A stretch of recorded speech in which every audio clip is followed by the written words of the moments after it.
kontrak pemain tak transparan, tak jelas pula berapa pajak masuk ke kas negara. Evan Dimas, Muhammad Hargianto, Hansa Muyama Pranata, dan nama lain dari generasi emas Piala AFF bersaing memikat hati Luis Milla berebut tempat menjadi pasukan merah putih. Igede Sukadana Pratama, sosok lugas dan keras itu kembali ke kampung halaman untuk membela Serdadu Tridatu dari negeri Seribu Pura. Demi laga, anak-anak Persija kehilangan hak coblos.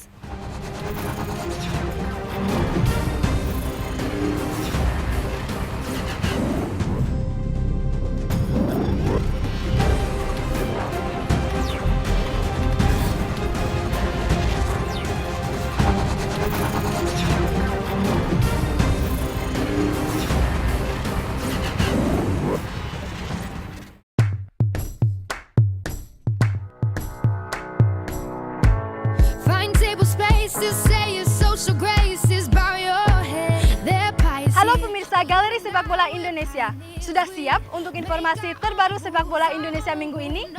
Tapi sebelumnya, belum pada kenal kan siapa saya? Perkenalkan, saya Mediana Tribrata yang akan menemani pemirsa menikmati kabar menarik seputar sepak bola nasional. Di tengah ramainya pemberitaan mengenai naturalisasi, bakat-bakat muda sepak bola Indonesia tetap antusias mengasah kemampuan di beberapa sekolah sepak bola. Saat ini di Sorda DKI Jakarta tengah melakukan seleksi untuk kejuaraan sepak bola di Tokyo, Jepang. Dan kebetulan saya berada di Gelora Sunter menyaksikan bakat-bakat muda tanah air dalam mengejar prestasi.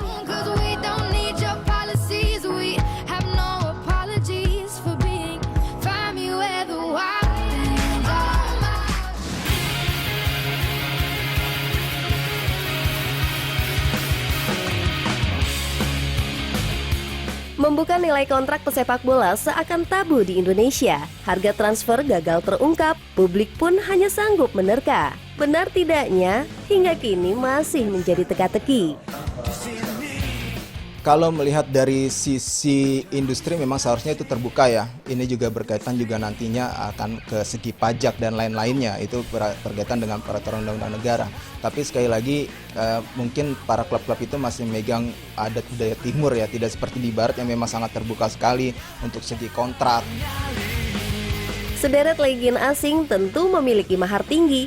Tingkatan ini dinilai berdasarkan performa saat mentas serta raihan prestasi. Vladimir Vujovic, Fabiano Beltrame, dan Alberto Gonçalves dicap sebagai pemilik harga fantastis.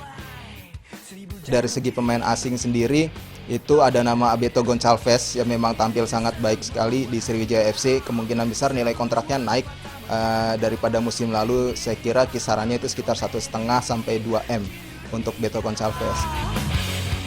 Sulitnya klub membuka diri perihal nilai transfer tentu disayangkan pencinta sepak bola nasional. Terlebih, dunia olah bola tanah air tengah menuju ke ranah industri. Hari gini, masa sih masih serba tertutup. Nun jauh di sana, di Eropa, itu sudah sangat terbuka. Bahkan sampai orang kampung pun tahu, Ronaldo itu nilai kontraknya berapa, Messi itu berapa, kemudian bayar pajaknya berapa. Poinnya, udahlah, sejauh itu tidak dilarang oleh FIFA, tidak dilarang oleh statuta PSSI ataupun AFC, lakukanlah. Memprediksi nilai kontrak pesepak bola mungkin bukan perkara sulit, namun terkait bukti nyata sangat rumit untuk diungkap kepada halayak. Keterbukaan mengenai perkara ini sepertinya akan segera terrealisasi secara bertahap dan perlahan. Sebenarnya ini harus dilakukan secara bertahap ya, dari operator maupun dari regulator maupun dari klub-klub sendiri. Sebenarnya operator sendiri itu sebenarnya bisa mengambil kebijakan seperti itu untuk melakukan keterbukaan nilai kontrak dari pemain. Tapi bisa dilakukan secara bertahap, misalkan budget dari klub-klub itu sendiri untuk musim ini per klub itu berapa sebagai awalan. Berkaca kepada aktivitas transfer deretan Eropa, nilai jual seorang pemain mudah dibeberkan. Hingga kini, berbagai pihak merasa kesulitan meraba harga transfer para penggawa tim nasional merah putih. Dan lagi-lagi, tebak-tebakan mengenai nilai jual sang bintang tetap menggantung. Bakat-bakat lokal potensial berbaju timnas sudah pasti berlabel selangit. meski hitungan rupiahnya masih di bawah harga pemain asing.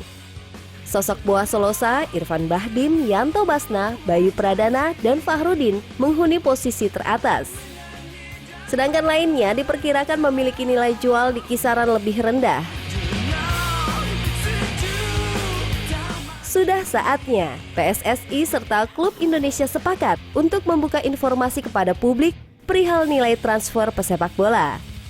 Mulailah PSSI transparan, bukan sekedar wacana ungkapan data dan fakta sepak bola.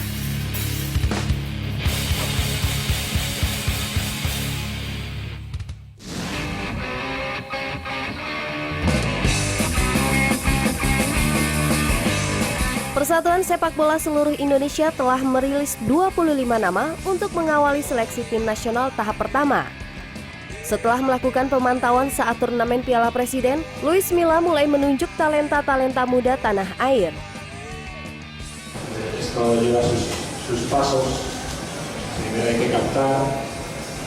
Ya ha dicho el señor Fani, vamos a tener la primera concentración 22, 23, 24.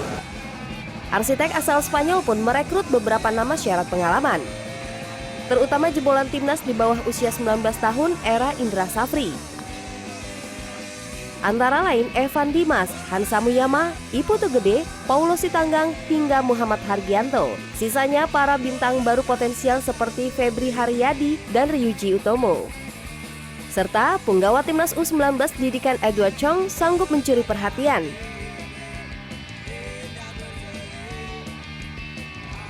Tahap pertama ini Milla memiliki tujuan untuk mengenal lebih dalam pemain pilihannya dari sisi permainan serta kepribadian. Maklum, Milla tak ingin anak asuhnya kelak tidak disiplin kala berlatih atau gagal memenuhi aturannya.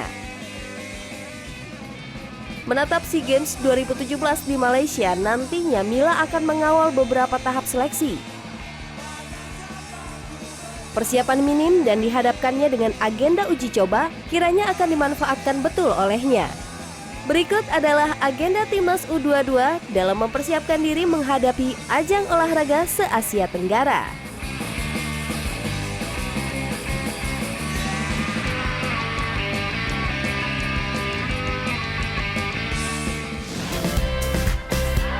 Sekitar pukul 8 pagi waktu Indonesia bagian tengah, udara sedikit mendung dan hujan mengguyur lapangan banteng di kawasan Seminyak, Bali. Di tengah derasnya hujan, tak menghalangi para punggawa Bali United menjalani latihan. Usai berlatih, tim Galeri Sepak Bola Indonesia bertemu dengan salah satu gelandang andalan Serdadu Tridatu, pemain asli kelahiran Pulau Dewata, yaitu Igede Sukadana. Secara khusus, anak sulung dari 3 bersaudara ini mengajak Galeri Sepak Bola Indonesia berkunjung ke rumahnya di kawasan Denpasar dan bertemu langsung dengan keluarganya. Halo pemirsa Galeri Sepak Bola Indonesia, saya Gede Sukadana, pemain Bali United. Sekarang kita berada di kediaman saya di daerah Denpasar. Ayo mampir.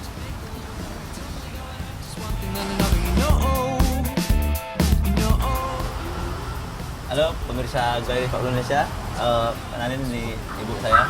Selamat siang, saya ibunya Gede. Mari silakan masuk.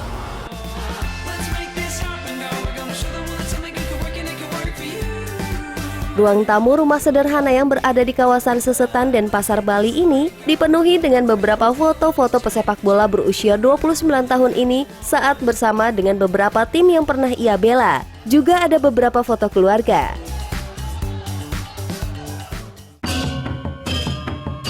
Sebagai seorang anak asli kelahiran Bali yang kuat akan tradisi budaya dan agama, siang itu Igede Sukadana juga menyempatkan diri bersembahyang di pura bersama sang ibu. Sekarang kita mau sembahyang sama ibu dan adik saya. Ini lagi persiapan bawa canang dan dupanya.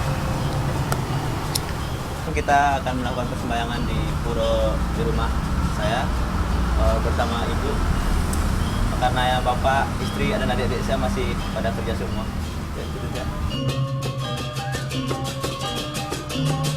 Lahir di Bali 18 Oktober 1987, pemain bernama lengkap Igede Sukadana Pratama ini berasal dari keluarga sederhana. Ini anak saya nomor 3, Komang Manis Aprilia Dewi. 3 saudara. Gede pertama, adiknya kadek masih sekolah, ini yang nomor 3.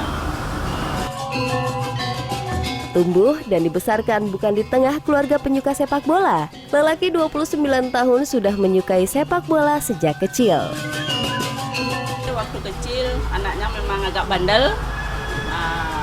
Tiap hari dari datang sekolah tidak pernah pulang, langsung di lapangan. Merantau sekitar 2007 silam untuk mengejar karir sebagai pesepak bola profesional, Gede, sapaan akrabnya, harus rela meninggalkan keluarganya. Hampir kurang lebih 10 tahun hidup jauh dari saudara dan orang tua. Yang pertama pengen nikah. Akhirnya Pengen ngurus nikah dulu, pengen pulang. 18 November kemarin menikahnya sama orang Bali asli, di Komanggita namanya. Kalau kenalannya cuman di awalnya sih di media sosial, terus ketemu ngobrol-ngobrol biasa, cocok nikah. Sekarang pemain yang akrab dengan nomor punggung 44 ini sudah berada di Bali dan membela klub kebanggaan masyarakat Pulau Dewata, Bali United.